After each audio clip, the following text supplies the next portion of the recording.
Bonjour tout le monde, bienvenue sur ma chaîne YouTube. Aujourd'hui, on va essayer de continuer avec la série de vidéos, à savoir les bases du réseau informatique. Aujourd'hui, on va parler des protocoles.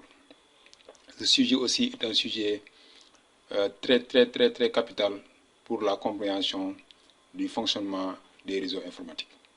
Donc, je vous prie de bien payer attention à cette vidéo parce que les protocoles sont à la base de tous les réseaux informatiques. Donc on va essayer de continuer avec la présentation. Comme vous le voyez sur la page que je vous présente actuellement, j'ai écrit ici un protocole réseau est un ensemble établi de règles qui déterminent la manière dont les données sont transmises entre différents appareils du même réseau. Donc c'est ça la définition de façon ramassée d'un protocole réseau. Essentiellement, il permet aux appareils connectés de communiquer entre eux, quelles que soient les différences dans leur physionomie. Sans les protocoles, il n'y aurait pas de communication. Donc, comme je l'ai dit, les protocoles, on ne peut pas passer, on ne peut pas s'en passer. On doit les comprendre, on doit bien les utiliser pour bien comprendre le fonctionnement de nos réseaux informatiques. Ça, c'est très capital. On vient ici sur la page suivante de la présentation. Comme je l'ai écrit, j'essaie de faire une petite comparaison dans notre vie quotidienne. Comme je l'ai écrit ici, imaginons qu'on a deux personnes. L'un s'appelle Paul, l'autre s'appelle David. Paul parle seulement français, tandis que David parle seulement l'anglais. Donc, comme je l'ai écrit ici, David et Paul ne pourront jamais se communiquer car ils ne parlent pas la même langue. Donc ça, ça vous devez le comprendre. Puisque l'un parle anglais, l'autre parle français, ils ne pourront jamais se communiquer. De la même manière, les appareils réseau doivent parler la même langue pour pouvoir se communiquer. Donc si on a deux ordinateurs ou bien deux appareils réseau qui veulent se communiquer et ils ne parlent pas le même protocole, ou bien n'utilisent pas le même protocole, ils ne pourront jamais se communiquer. Donc c'est cette analogie que je veux faire pour que vous puissiez comprendre l'importance capitale des protocoles réseau qu'on utilise dans, par exemple, le réseau informatique. Donc on continue, comme je l'ai présenté ici, les appareils réseau utilisent les protocoles pour communiquer. Les protocoles sont nécessaires pour que les appareils communiquent correctement sur le réseau. Que ce soit dans un réseau filaire ou bien que ce soit dans un réseau sans fil, les appareils doivent utiliser le même protocole. Ils doivent utiliser les mêmes protocoles. Comme je reviens sur les deux personnes, à savoir David et Paul, qui voulaient se communiquer. Mais malheureusement, il n'y a pas un terrain d'entente parce que David parle l'anglais tandis que Paul parle le français. Donc, ils ne pourront pas, en quelque sorte, échanger parce qu'ils ne vont pas se comprendre. De la même manière, les appareils, s'ils utilisent différents protocoles, ils ne pourront pas se comprendre, donc ils ne pourront pas se communiquer. Donc, il faut bien comprendre ça. Donc, on continue la présentation, comme je l'ai écrit ici, répartition des protocoles sur les couches du modèle OSI. Comme vous le voyez ici, je vais essayer de faire la répartition ici, comme vous le voyez. On a application. Au niveau d'application, ça sont des exemples de protocoles qu'on utilise au quotidien. Mais ce ne sont pas seulement ces protocoles qui se trouvent au niveau du modèle TCP/IP. Donc, il faut bien savoir faire la part des choses. J'essaie de vous donner des protocoles que vous allez utiliser au quotidien, que vous utilisez même pour l'instant. Peut-être vous ne le connaissez pas, parce que ces protocoles sont des protocoles, comme je l'ai dit, qu'on utilise au quotidien pour soit se connecter sur Internet ou bien soit pour se connecter sur notre réseau local. Pour la couche application, j'ai pris les exemples du protocole HTTP qui nous permet en quelque sorte de naviguer, d'utiliser notre navigateur web. DHCP qui permet à notre machine ou bien nos appareils d'avoir des configurations IP ou bien une configuration IP, à savoir adresse IP et choses comme ça.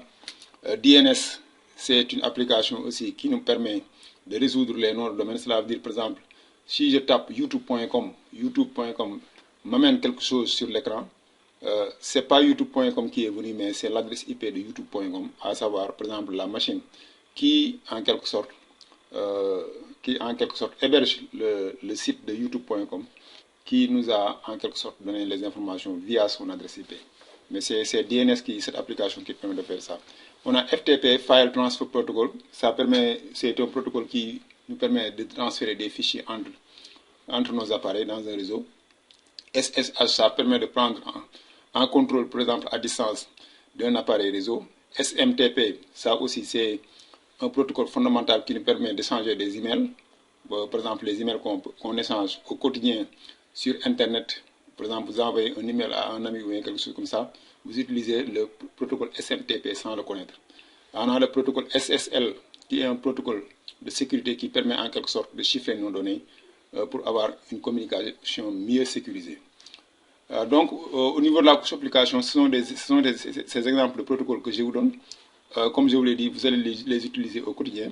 Au niveau de la couche transport, on a les protocoles TCP, IDP, qui sont les deux protocoles, je peux dire, les plus fondamentaux au niveau de ces couches transport. Ce ne sont pas ces deux couches seulement qui existent au niveau de la couche transport, mais je dis que ce sont ces protocoles qui sont en quelque sorte le moteur, ou bien ce sont les deux protocoles les plus importants au niveau de cette couche, à savoir la couche transport, au niveau du modèle TCP/IP. Le protocole TCP, c'est un protocole qu'on appelle, qui nous permet d'avoir une connexion garantie. Je vais parler de connexion garantie lors des vidéos passées, je n'avais pas bien expliqué.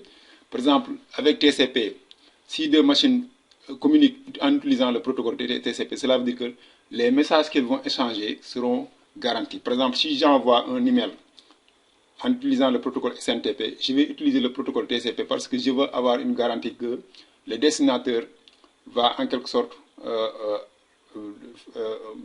avoir une accusé de réception. Cela veut dire va confirmer qu'il a bien reçu l'email que j'ai envoyé en utilisant le protocole TCP. Tandis que l'UDP, c'est le contraire. Lui, il ne garantit pas l'information qui a été envoyée d'un appareil A vers un appareil B. Mais maintenant, vous allez vous poser la question, pourquoi on a besoin d'utiliser UDP? Pourquoi ne pas seulement utiliser TCP? Puisque TCP, c'est lui qui garantit en quelque sorte que l'information ou bien la donnée sera transmise à la destination, par exemple, finale. Vous avez raison. Moi-même, je me posais la question lorsque j'étais dans mes débuts d'apprentissage du réseau informatique. Je le posais. Mais la raison pour laquelle on utilise ces deux protocoles, c'est qu'au niveau de l'UDP, il y a certaines de ces données ou bien de ces messages qui n'ont pas besoin de confirmation. À savoir, par exemple, un appel téléphonique. Vous n'avez pas besoin, si c'est un appel téléphonique sur le réseau, vous n'avez pas besoin de confirmation. Parce que si vous communiquez avec quelqu'un ou bien avec un collègue ou bien une personne, si vous, par exemple, dites quelque chose et que la personne ne le connaît pas, vous pouvez le redire. Vous n'avez pas besoin d'attendre que les données soient retransmises ou bien quelque chose comme ça. On n'a pas besoin de ça au niveau d'une communication téléphonique. Au niveau, par exemple, aussi d'une vidéo qu'on envoie en direct, par exemple, sur YouTube ou bien quelque chose comme ça. C'est-à-dire une vidéo qui va en direct.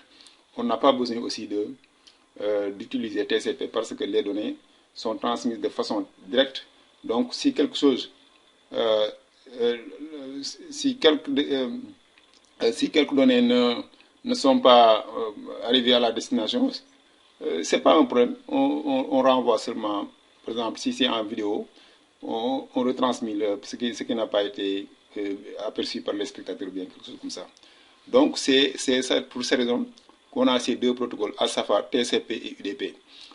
Pour le protocole, au niveau de la couche Internet, cela veut dire la couche numéro 3, ici, on a, par exemple, j'ai donné les protocoles IPv4 et IPv6. Ce sont ces protocoles qui nous permettent en quelque sorte d'avoir un système d'adressage. Cela veut dire d'attribuer des adresses IP aux machines. Parce qu'on sait que si ces machines n'ont pas d'adresse IP, ils ne pourront pas se communiquer. Donc, ce sont ces deux protocoles fondamentaux qui prennent en charge l'attribution des adresses IP qui permet en quelque sorte, parce que c'est l'étape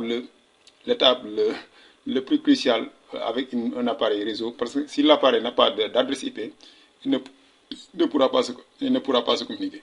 Donc aussi ça c'est très fondamental. La raison pour laquelle aussi j'ai mis IPv4 et IPv6, à l'heure où je vous parle, la majeure partie d'entre nous on utilise IPv4, mais on sait qu'avec IPv4 on est confronté à un manque d'adresse IP ou bien à une pénurie d'adresse IPv4. C'est la raison pour laquelle IPv6 est en train de faire en quelque sorte son bonhomme de chemin, bien, est maintenant en train d'être mise en place dans la plupart des entreprises, parce qu'on sait que tôt ou tard on va utiliser IPv6 parce qu'on n'a pas assez d'adresses IPv4 pour fonctionner l'ensemble des appareils réseau qui se trouvent au niveau de Internet ou bien au niveau mondial. Donc ça aussi il faut bien le comprendre. Et puis dernièrement on a pour la couche Network Access, j'ai mis les protocoles, à savoir Internet et le protocole qu'on appelle IEEE 802.11 qui en quelque sorte c'est un protocole qui gère la façon dont on utilise le réseau sans fil. ARP c'est un protocole aussi qui permet de faire la résolution par exemple d'une adresse IP vers une adresse MAC. Par exemple si on connaît l'adresse IP d'un appareil et qu'on a besoin de savoir l'adresse MAC, on utilise le protocole ARP. Donc c'est ça. Ce sont ces exemples, tous ces protocoles-là, vous allez les utiliser au quotidien. C'est la raison pour laquelle je l'ai mis sur la présentation. Donc, on va essayer de continuer. Comme je l'ai écrit ici, on va parler de standard réseau informatique. Ici, standard, j'ai pris le terme anglais pour que vous puissiez mieux le comprendre. Parce que la plupart du temps, il y a certains de ces termes-là, il ne faut pas avoir peur de les étudier en anglais. Parce que, comme je l'ai dit, l'informatique, ça a été créé avec la langue anglaise. Ça, on ne peut pas le nier. Donc, on va essayer. Il y a certains de ces termes, on va utiliser le terme anglais parce que ça vous permet de mieux comprendre en quelque sorte le fonctionnement. Donc, les standards, si je traduis ça en français, ça veut dire les normes. Standard, mais si vous entendez le mot standard en anglais, ça signifie norme en français. Donc, un standard est un ensemble de règles qui déterminent comment quelque chose doit être fait. Les standards en réseau garantissent que tous les appareils qui se connectent au réseau implémentent le même ensemble de règles ou de protocoles de la même manière. Grâce aux standards, il est possible pour différents types d'appareils de s'envoyer des informations dans les réseaux. Par exemple, la manière dont un email est formaté, transféré et reçu par tous les appareils est conforme à un standard. Donc c'est conforme à un standard. Si une personne, par exemple, envoie un email via un ordinateur Windows, une autre personne peut utiliser un ordinateur Apple pour, en quelque sorte, recevoir cet email et le consulter sans aucun souci. Donc, vous voyez qu'au début, on ne pouvait pas faire ça. Mais avec la standardisation, ou bien le fait de mettre des standards qui est commun à tous les appareils, par exemple, votre ordinateur peut envoyer même un email à votre téléphone, ou bien votre smartphone, votre téléphone Android, ou bien votre téléphone iPhone. Vous pouvez envoyer un email et puis l'ouvrir avec le téléphone sans aucun problème parce que tous ces appareils suivent le même standard. Donc, on va essayer de continuer avec la présentation. Comme je l'ai écrit ici, les organisations qui créent les standards, ça aussi c'est très important. Je vais vous citer 4 organisations qui sont de renommée internationale et puis qui sont connues par tout le monde. Bon, premièrement, on démarre avec ce qu'on appelle IEEE, c'est le terme en anglais, qui signifie Institute Electrical and Electronic Engineer. Ça veut dire que c'est une organisation qui est très puissante, qui en quelque sorte aussi travaille sur les standards, sur beaucoup de standards. Je n'ai pas besoin d'entrer dans le détail. On a IETF qui signifie aussi Internet Engineering Task Force. On a, lui, il en quelque sorte collecte ce qu'on appelle les requests for command. Je vais en revenir pour que vous puissiez comprendre. Request, cela veut dire RFC, ou bien en anglais on dit c'est RFC. C'est comme ça qu'on appelle ça en anglais. On a ICA2N, ou bien ICANN. Cela veut dire Internet Corporation for Assigned Name and Numbers. Cette organisation gère en quelque sorte les adresses IP, cela veut dire la répartition des adresses IP au niveau mondial, et en même temps la résolution des noms de domaine. Cela veut dire, parce que je vous ai déjà expliqué, les adresses IP, on ne les utilise pas, surtout quand on utilise la navigation web. Par exemple, quand je vais sur youtube.com, au fond, en réalité, ce n'est pas youtube.com qui me permet d'accéder à cette page, mais c'est l'adresse IP qui a été, c'est youtube.com qui a été traduit en adresse IP, et puis c'est à partir de cette adresse IP que la machine a pu, en quelque sorte, contacter le site de youtube.com pour m'amener la page YouTube. Donc ça aussi, il faut bien le comprendre. On a aussi ce qu'on appelle ITU, qui signifie International Communication Telecommunication Union. Aussi, ça fait partie des organisations qui créent des standards. Donc, on va essayer de continuer avec cette page. C'est la dernière page pour la présentation. Comme je l'ai écrit ici, lorsqu'un nouveau standard est proposé, chaque étape du processus de développement et d'approbation est enregistrée dans un document appelé Request for Command. Donc, c'est le Request for Command que je vous expliquais. Numéroté, le Request for Command aussi, ils sont numérotés. Il y a plusieurs requests for command parce qu'il y a plusieurs standards qui ont été créés par ces organisations que je viens de vous citer, afin que l'évolution du standard soit aussi suivie. Donc les RFC ou bien RFC en anglais, pour les standards, sont publiés et gérés par l'organisation, comme je vous les expliquais, qui s'appelle l'IETF ou bien IETF, qui signifie Internet Engineering Task Force. Donc c'est ça que je voulais mentionner pour que vous puissiez le comprendre. Donc pour résumer tout ça là, on va essayer d'aller en action avec le logiciel qu'on appelle Cisco Packet Tracer. Je veux vous montrer ça dans la réalité pour que vous puissiez mieux comprendre comment tous ces protocoles là ça fonctionne avec notre communication. Par exemple, l'exemple simple que je vais prendre, par exemple, vous pouvez jouer ça avec ça, si vous avez le logiciel, ou bien si vous avez même un routeur à la maison, un routeur Wi-Fi.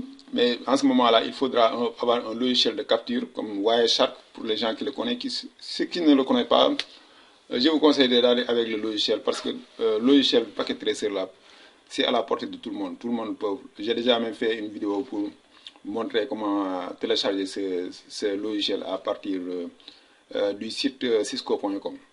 Donc, on va prendre ici un routeur Wi-Fi. Par exemple, ça c'est un routeur Wi-Fi. Imaginons que maintenant, il y a une machine qui doit se brancher sur le routeur Wi-Fi. Cette machine, en premier lieu, il va essayer d'obtenir une adresse IP.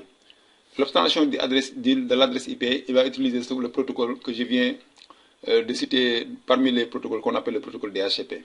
Donc, il va obtenir l'adresse IP. Après, on va essayer aussi d'entrer, de se connecter sur la page, en quelque sorte, de configuration de ce routeur. Je vous l'ai déjà montré lors de la vidéo précédente, mais je veux que vous puissiez voir les protocoles, comment ça fonctionne en temps réel. Donc ici, on va essayer de venir ici pour aller sur ce qu'on appelle simulation mode, parce qu'en ce moment-là, c'est en ce moment qu'on va voir en quelque sorte comment les protocoles circulent au niveau du réseau, ou bien comment ces ordinateurs ou bien ces appareils utilisent le même réseau. Les mêmes protocoles, quoi. Les mêmes protocoles que je viens tout juste de vous expliquer. Donc ici, on va essayer, on va dire Edit Filter. Quand je dis Edit Filter, vous voyez ici en bas, on a les protocoles dont je vous parlais, les protocoles ARP, les protocoles DNS, les protocoles DHCP et tout ça là. Maintenant, je vais essayer de dire Show All None. Je reviens ici. Vous voyez, je vais prendre le protocole. Je vais prendre le protocole DHCP. Voilà, quand je dis miscellaneous, je vais prendre aussi le protocole HTTP. Parce que c'est ça qu'on va utiliser pour que vous puissiez comprendre comment les deux appareils vont utiliser ces deux protocoles. Ça suffit largement pour. Je veux tout juste que vous. Je veux que tout juste vous ayez une idée de ce que je viens de vous expliquer en théorie, comment ça se passe en pratique. Donc on vient ici, je vais essayer de prendre un ordinateur. Je vais essayer de prendre un ordinateur. Ici, je vais le brancher avec un câble. Branché ici au niveau du port numéro 1. Voilà, on va lui donner un peu de temps pour que cette lampe là change de couleur pour aller sur la couleur verte. Voilà, maintenant c'est bon, je retourne sur simulation mode. J'ai dit edit filter. Voilà, je suis sur HTTP, je suis sur DHCP, voilà. Donc maintenant c'est excellent, c'est bon. Maintenant je vais cliquer sur forward. Avant de cliquer sur forward, je vais ouvrir la machine. Je vais aller sur desktop, je vais aller sur IP configuration. Pour lui dire, je vais cocher là où c'est écrit DHCP pour dire à la machine d'aller utiliser le protocole DHCP. Donc, qu'est-ce que ça signifie? Quand je dis la machine utilise le protocole DHCP, aussi forcément le routeur que vous voyez là, qui joue le rôle d'un DHCP serveur, lui aussi il va utiliser le protocole DHCP. Parce qu'ils n'utilisent pas le protocole DHCP, ils ne pourront pas se communiquer. Donc, c'est l'exemple typique que je parlais, par exemple, que j'avais pris entre Paul et David. Paul parle le français, mais David parle l'anglais. Par exemple, si le routeur là ne parlait pas ou bien ne comprenait pas le protocole DHCP, cette machine-là n'aura pas une configuration IP. Donc, c'est exactement que ça fonctionne dans la vie réelle. Par exemple, si vous avez votre routeur Wi-Fi, vous voulez vous connecter à ce routeur, il faut que la machine, par exemple, premièrement, c'est l'obtention d'une adresse IP. La machine doit parler le protocole DHCP. Le routeur aussi doit parler le protocole DHCP pour qu'il puisse y avoir une communication entre les deux appareils. Donc, si on ouvre le paquet ici, on voit que aussi c'est un paquet DHCP. Ça, pour les gens qui comprennent comment décortiquer un paquet, je vais en revenir pour beaucoup plus de détails dans les vidéos qui vont venir. Parce que je veux qu'on va doucement. Comme je l'ai dit, moi, ce qui me préoccupe, ce sont les fondements de base. Ce n'est pas la complexité de tous ces données-là. Ça ne nous intéresse pas. Mais ce qui nous intéresse, ce sont les fondements de base du réseau informatique. Parce que c'est ça qui vous permet de mieux, en quelque sorte, avoir la main mise sur le fonctionnement d'un réseau informatique. Donc, comme vous le voyez ici, tout ça là, ne vous n'ayez pas peur. C'est ça qu'on appelle Internet Frame, ou bien la trame, si je traduis ça en français. Ça, c'est ce qu'on appelle le paquet. Ça, c'est ce qu'on appelle au niveau de la couche. Ce qu'on vient d'apprendre maintenant, on le voit en temps réel. Ça, c'est au niveau de la couche transport. Ça, c'est au niveau de la couche réseau. Ça, c'est au niveau de la couche network access si on prend le modèle TCP/IP. Mais si on prend le modèle, par exemple, le modèle OSI, c'est la couche numéro 2 du modèle OSI. Et puis on vient ici, c'est DHCP qui est l'application qu'on utilise au niveau de la couche application, comme vous le voyez ici. Voilà, vous voyez DHCP est là. Donc, excellent. Donc le paquet est maintenant prêt pour être envoyé au niveau du routeur, comme vous le voyez. Voilà, au niveau du routeur. Voilà. Tout ça là, c'est un processus que j'ai déjà expliqué dans certaines vidéos. Je vais en revenir pour cette série, mais pour beaucoup plus de détails, vous pouvez... ce qui m'intéresse pour cette vidéo, c'est l'utilisation des protocoles. C'est ça qui m'intéresse. Donc, si on arrête la simulation, on voit bel et bien qu'ils se sont communiqués en utilisant le protocole DHCP. Et puis maintenant, si on vient sur IP, on voit que exactement, excellent, la machine a obtenu sa configuration IP via le DHCP serveur, qui n'est rien d'autre que le routeur. Donc, c'est ça que je voulais vous expliquer. Maintenant, l'étape numéro 2, consiste à, en quelque sorte, avec cette machine-là, de se connecter sur le routeur. Parce qu'on sait qu'avec notre routeur Wi-Fi, je l'ai déjà expliqué lors de la vidéo précédente, on peut configurer le routeur Wi-Fi, puisque maintenant on a une adresse IP, on peut le configurer avec notre machine, en utilisant le protocole HTTP. Parce que c'est ça qui est utilisé pour se connecter à l'interface graphique de ce routeur pour le configurer. Donc ça, j'ai déjà expliqué le processus, je n'ai pas besoin d'en revenir. Donc on va essayer de retourner sur simulation. Et puis on voit que HTTP a été coché, donc on va cocher HTTP, on va cocher HTTPS. C'est les deux, c'est beaucoup plus de prudence. Donc on va essayer de venir ici. Maintenant on va dire au niveau de notre navigateur, le web browser, on va dire HTTP.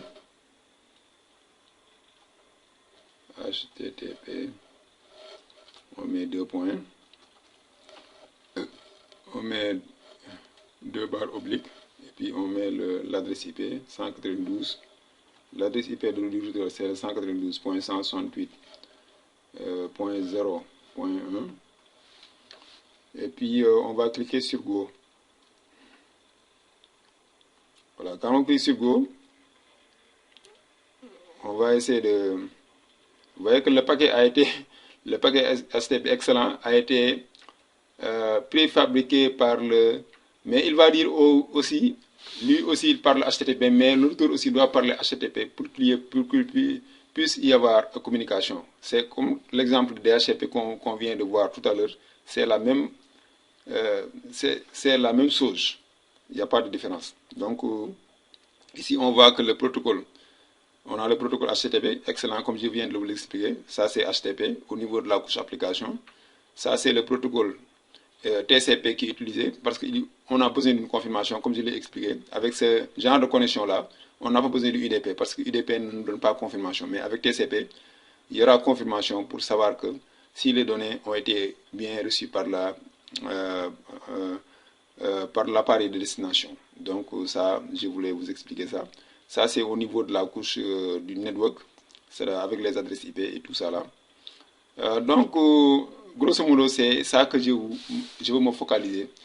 Donc, on a les deux appareils qui utilisent le même protocole, à savoir le protocole HTTP. Donc, on va cliquer sur Forward. L'appareil, il va recevoir, vous voyez, excellent. Donc, c'est ça que je voulais vous montrer. Je vais essayer d'arrêter la simulation même. Vous voyez, excellent, on voit qu'on est présenté par cette page. Je vous ai déjà expliqué que l'utilisateur, notre utilisateur, c'est admin. Donc, on va mettre admin. Et puis, le mot de passe, c'est admin. De façon très simple, pour se connecter à l'interface graphique du routeur. Et puis, voilà. Voilà, on s'est connecté sur l'interface graphique du routeur pour le configurer. Donc, grosso modo, c'était ça. Donc, c'était ça l'objectif de cette vidéo. L'objectif de cette vidéo, c'était pour vous montrer l'importance capitale de ces protocoles qu'on utilise au quotidien pour faire fonctionner nos appareils, ou bien pour permettre à nos appareils de se connecter ou bien de se communiquer sur le réseau informatique. Donc, grosso modo, c'était ça l'objectif de cette vidéo. Je pense que vous avez appris quelque chose. Je vous remercie d'avoir regardé et je vous donne rendez-vous la prochaine. Merci beaucoup.